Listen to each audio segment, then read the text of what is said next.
12वां अध्याय देवी चरित्रों के पाठ का महात्म्य।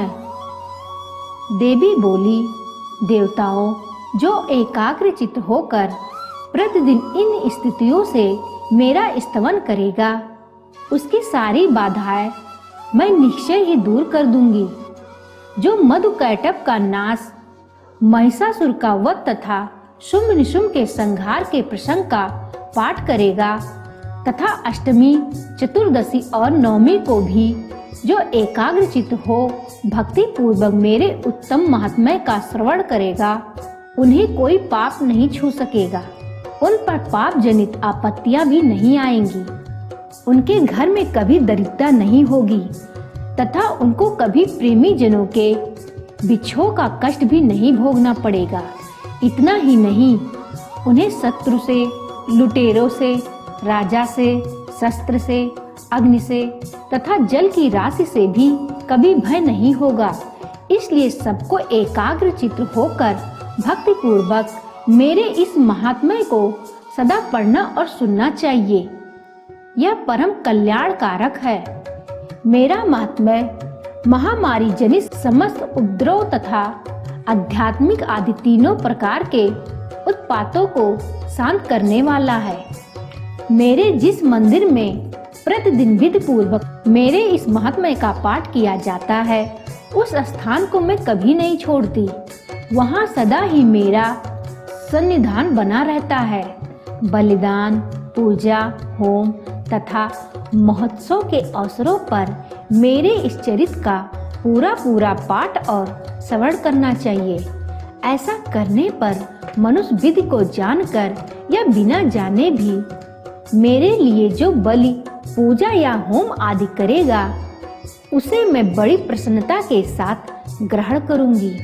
शरद काल में जो वार्षिक महापूजा की जाती है, उस अवसर पर जो मेरे इस महात्म्य को भक्ति पूर्वक सुनेगा, वह मनुष्य मेरे प्रसाद से सब बाधाओं से मुक्त तथा धन धान एवं पुत्र से संपन्न होगा। इसमें तनिक भी संदेह नहीं है। मेरे इस महात्म्य, मेरे अवतरण की सुंदर कथाएं तथा युद्ध में किए हुए मेरे पराक्रम सुनने से मनुष्य निर्भय हो जाता है। मेरे महात्म्य का श्रवण करने वाले पुरुष के शत्रु नष्ट हो जाते हैं। उनके कल्याण की प्राप्ति तथा उनका कुल आनंदित रहता है।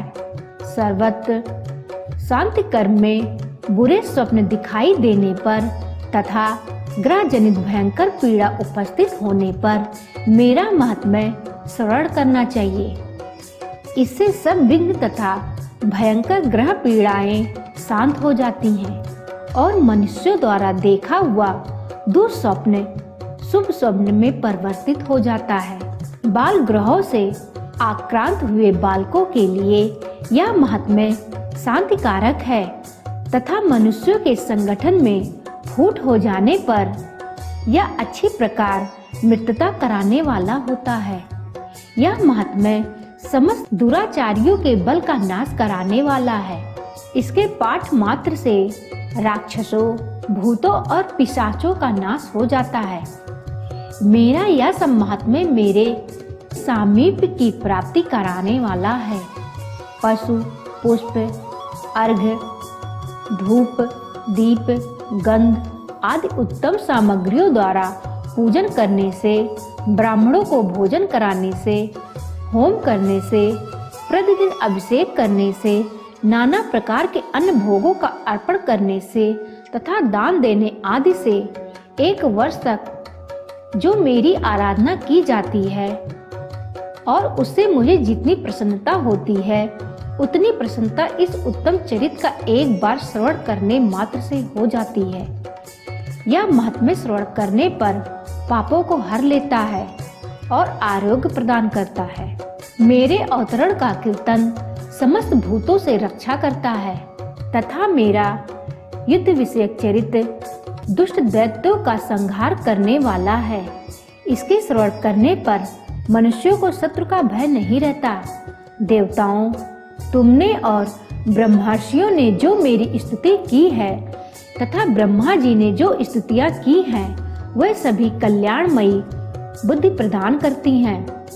वन में, सूने मार्ग में अथवा दानव से घिरा जाने पर, निर्जन स्थान में, लुटेरों के दांव में पड़ जाने पर या शत्रुओं से पकड़े जाने पर अथवा जंगल में सिंह, ब्याघ या जंगली हाथियों के पीछा करने पर, कुपित राजा के आदेश से वध या बंधन के स्थान में ले जाए जाने पर अथवा महासागर में नाव पर बैठने के बाद भारी तूफान से नाव के डगमग होने पर और अत्यंत भयंकर युद्ध में शस्त्रों का प्रहार होने पर अथवा वेदना से पीड़ित होने पर, किंबहुना सभी भयानक बाधाओं के उपस्थित होने पर जो मेरे इस चरित्र का स्मरण करता है वह मनुष्य संकट से मुक्त हो जाता है। मेरे प्रभाव से सिंह आदि हिंसक जंतु नष्ट हो जाते हैं तथा लुटेरे और शत्रु भी मेरे चरित्र का स्मरण करने वाले पुरुष से दूर भागते हैं। ऋषि कहते हैं, यह कहकर प्रचंड पराक्रम वाली भगवती चंडिका सब देवताओं के देखते देखते वहीं अंतर ध्यान हो गईं। फिर समस्त देवता भी शत्रुओं के मारे जाने से निर्भय हो पहले की भांति यज्ञ भाग का उपभोग करते हुए अपने अपने अधिकार का पालन करने लगे। संसार का विध्वंस करने वाले महाभयंकर अतुल पराक्रमी देव शत्रु सुम तथा महाबली निशुम के युद्ध में देवी द्वारा मारे जाने पर शेष दैत्य पाताल लोक में चले गए। राजन, इस प्रकार भगवती अंबिका देवी नित्य होती हुई भी पुनः पुनः प्रकट होकर जगत की रक्षा करती हैं। वह ही इस विश्व को मोहित करती हैं। वह ही जगत को जन्म देती तथा वह ही प्रार्थना करने पर संतुष्ट हो विज्ञान एवं समृद्धि प्रदान करती है। राजन, महाप्रलय के समय महामारी का रूप धारण करने वाली वह महाकाली ही इस समस्त ब्रह्मांड में व्याप्त हैं। वह ही समय समय पर महामारी होती और वह ही स्वयं अजन्मा होती हुई भी सृष्टि के रूप में प्रकट होती हैं।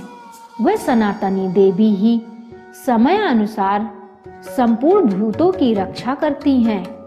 मनुष्यों के अभ्युदय के समय वह ही घर में लक्ष्मी के रूप में स्थित हैं।